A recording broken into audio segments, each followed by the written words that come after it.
Hey everybody, hello and welcome back to our channel Info Island. तो guys, we are back again with the exam analysis video, जिसमें आज के इस video में हम बात करेंगे यूपी पुलिस कांस्टेबल का जो आपका री एग्जाम, जो कि एक तो कल हो गया 23 अगस्त को हो गया, एक आज जो आपका 24 अगस्त 2024 को हुआ है, जिसका फर्स्ट शिफ्ट का एग्जाम कंडक्ट करवाया जा चुका है।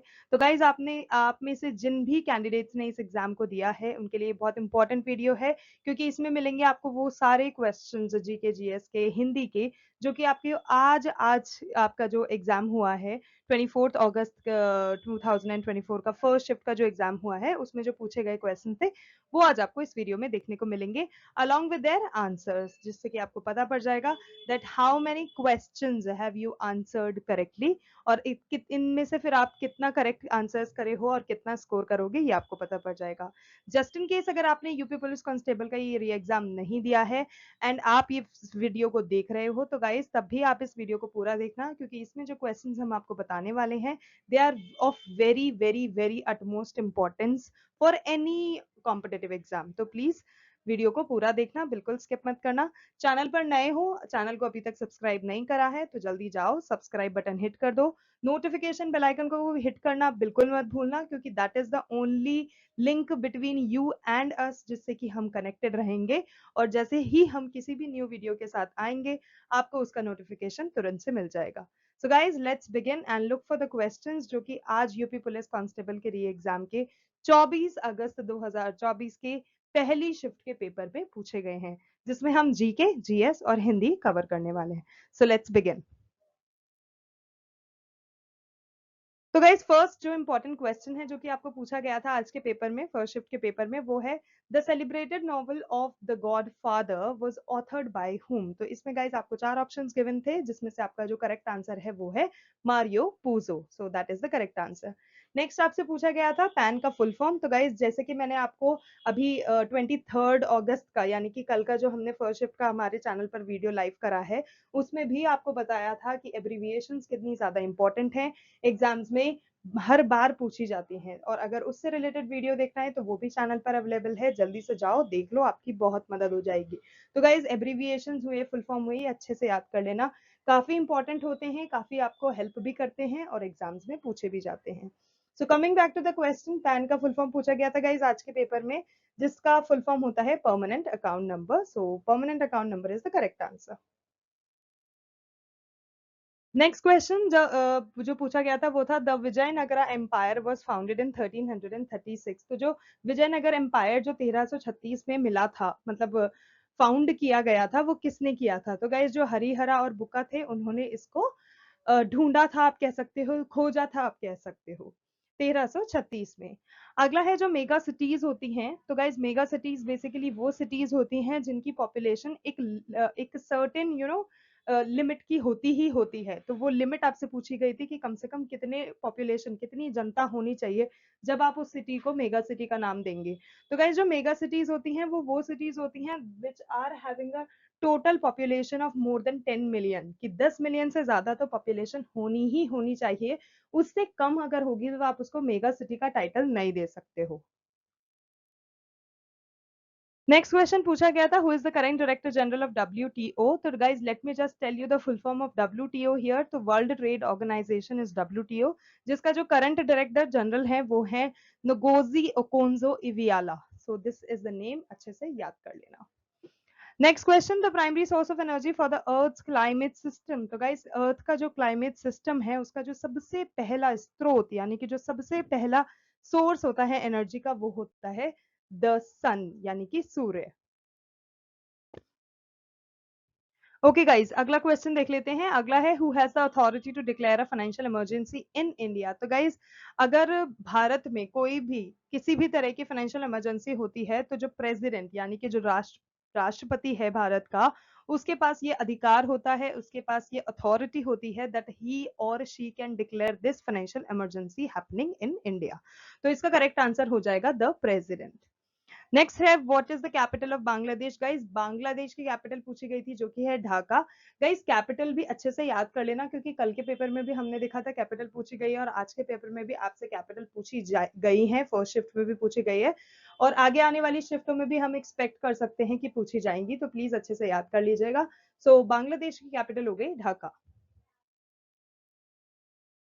नेक्स्ट है who is the author of the book human rights and in human wrongs. तो इस बुक के जो लेखक हैं वो हैं V R Krishna Iyer, so that is the correct answer.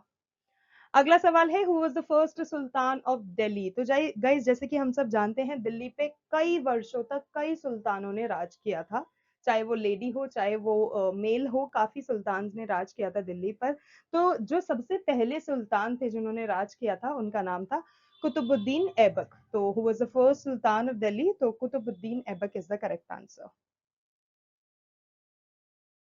Next है the chronicles of Narnia. I am 110% sure आप में से काफी स्टूडेंट्स ने, काफी कैंडिडेट्स ने, काफी लोगों ने द क्रॉनिकल्स ऑफ नार्निया देखी होगी गाइस। पर ये सिर्फ देखना ही जरूरी नहीं होता सीरीज को, उसके साथ साथ उससे रिलेटेड फैक्ट्स, उससे रिलेटेड इंपॉर्टेंट चीजें भी जानना जरूरी होता है, क्योंकि वो ही हमसे एग्जाम में पूछ लिया जाता है। तो एज आई जस्ट सेड, दो क्रॉनिकल्स ऑफ नार्निया सीरीज है, उस सीरीज का आपको किसने उस सीरीज को बनाया था, उस सीरीज को किसने लिखा था, ये आपसे पूछा गया था। तो guys C S Lewis is the correct answer. Next question है what is the purpose of the Indian technical and economic corporation. So ये जो प्रोग्राम है the Indian technical and economic corporation, जो कि आपका ITEC का फुल फॉर्म है। सो ये जो प्रोग्राम था गाइज ये किस पर्पस के लिए आया था, ये आपका क्वेश्चन था।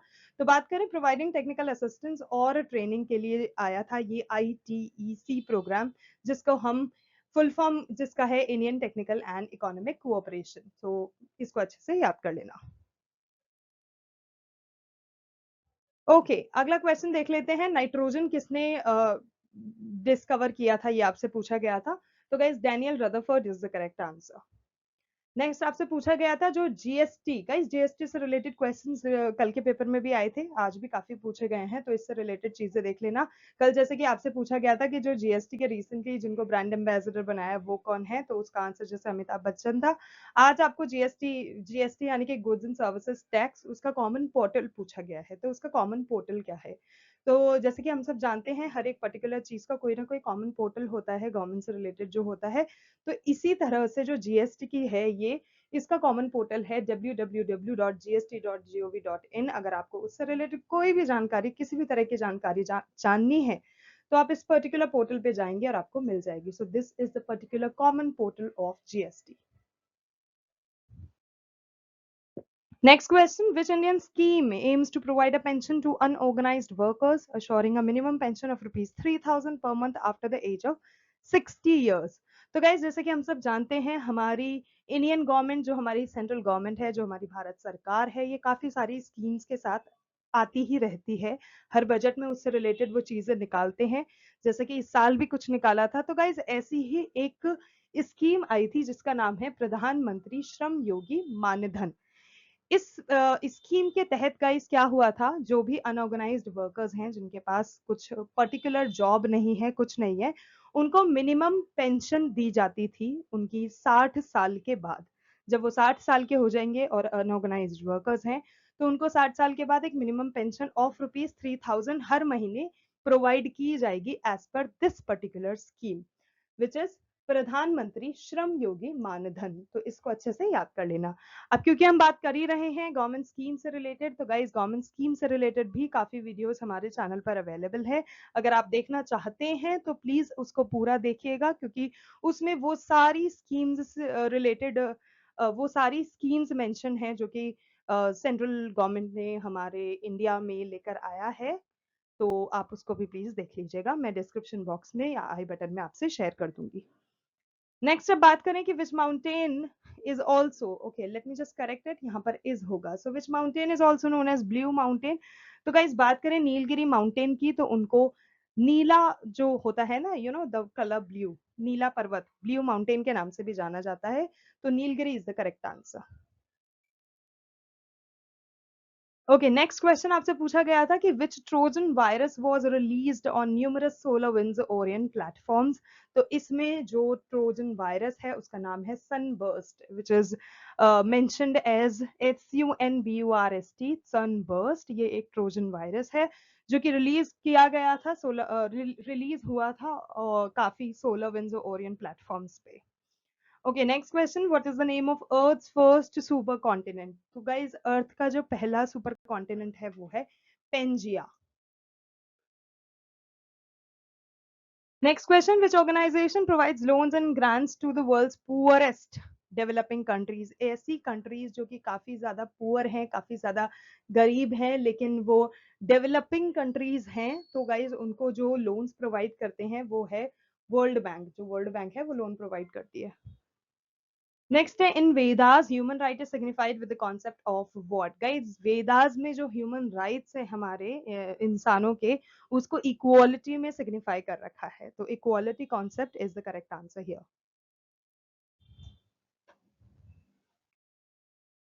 सो गाइज नेक्स्ट क्वेश्चन देख लेते हैं कि which program was launched by the Indian government to promote entrepreneurship among women and SC ST communities? तो गाइज इसका करेक्ट आंसर है स्टैंड अप इंडिया, जो कि इंडियन गवर्नमेंट लेकर आई थी। ये एक ऐसा प्रोग्राम है जो कि इंडियन इंडियन जो विमेन है उनकी एंटरप्रेन्योरशिप, अगर वो बिजनेसमैन बनना चाहते हैं या किसी भी तरह का कुछ भी बिजनेस रिलेटेड चीज करना चाहते हैं, एंटरप्रेन्योरशिप जो है अगर वो करना चाहते हैं, जो भी भारतीय महिलाएं हैं वो और SC ST कम्युनिटीज के लोग हैं वो, तो उनके लिए इंडियन सेंट्रल गवर्नमेंट एक प्रोग्राम लेकर आया था जिसका नाम है स्टैंड अप इंडिया। ओके, अगला है, which bank supported the demonetisation in India? तो obviously Reserve Bank of India was the bank जिसने डीमोनेटाइजेशन सपोर्ट करा था, and somewhere that this is the only bank which actually can regulate money in India. Okay, next है, the first Indian to receive the Nobel prize in literature? तो guys जो सबसे पहला भारतीय था जिसको नोबेल प्राइज मिला था लिटरेचर में, वो थे रविंद्रनाथ टैगोर। नेक्स्ट है, what is the capital of Germany? Again capital का क्वेश्चन आया है, एक हमसे बांग्लादेश का पूछा गया था which was Dhaka, now this is Germany, Germany का है Berlin.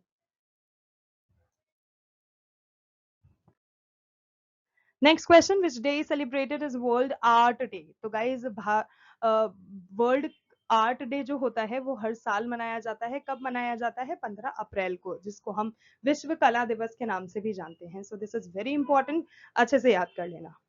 Next question, guys, important. Article 352 of the Indian Constitution primarily deals with what? तो guys जो मेन चीज है जिसमें आर्टिकल 352 रिलेटेड है, that is proclamation of national emergency. जब कभी भी नेशनल इमरजेंसी की घोषणा करनी होती है, देन यू हैव टू मतलब जो आर्टिकल 352 है उसको देखा जाता है, उसको लगाया जाता है, उसके बाद ही नेशनल इमरजेंसी की प्रोक्लेमेशन की जाती है। Okay, now it's time to look for some Hindi questions जो कि आज के पेपर में आपसे पूछे गए थे। तो गाइस, दशमुख में कौन सा समास आता है? तत्पुरुष, कर्मधारय, द्विगु या फिर बहुव्रीहि? तो गाइस बहुव्रीहि is the correct answer. Next आपसे पूछा गया था कि गुड़ गोबर कर देना, ये जो मुहावरा है इसका उचित अर्थ बताना है, जिसमें आपको ऑप्शंस में दिए गए थे। ए, बना बनाया काम बिगाड़ देना, बी, कोई बखेड़ा खड़ा कर देना, सी, अपनी हानि करके भोज उड़ाना, या फिर डी, गायब कर देना। तो इसका जो करेक्ट आंसर है दैट इज ऑप्शन ए, बना बनाया काम बिगाड़ देना। नेक्स्ट है, गद्यांश में ईर्ष्यालु व्यक्तियों की ओके, इससे रिलेटेड आपको, wait, let me just, next question, निम्नलिखित शब्दों में से एक का अर्थ स्त्री है? तो यहाँ पर आपको चार ऑप्शंस दिए गए हैं, अंगना, अंगार, अंगजा या फिर आंगन। इनमें से किसी एक का मतलब जो है वो स्त्री होता है। तो गाइज यहाँ पे जो अंगना दिया हुआ है that is the correct answer, इसका मतलब स्त्री होता है। अगला है, मैं वहां होकर आया हूं, इस वाक्य में अव्यय शब्द कौन सा है? तो गाइज आपको चार ऑप्शंस दिए गए हैं, वहां, हूं, मैं और होकर। तो जहां पर वहां जो है दैट इज योर अव्यय शब्द। ओके, नेक्स्ट है, शीत का विलोम आपसे पूछा गया था, शीत यानी कि कोल्ड, जिसमें आपको ऑप्शंस थे गीत, उष्ण, ठंड या फिर कृष्ण। तो यहाँ पे आपको विलोम शब्द बताना था, तो इस शीत का विलोम शब्द यहाँ पर हो जाएगा उष्ण।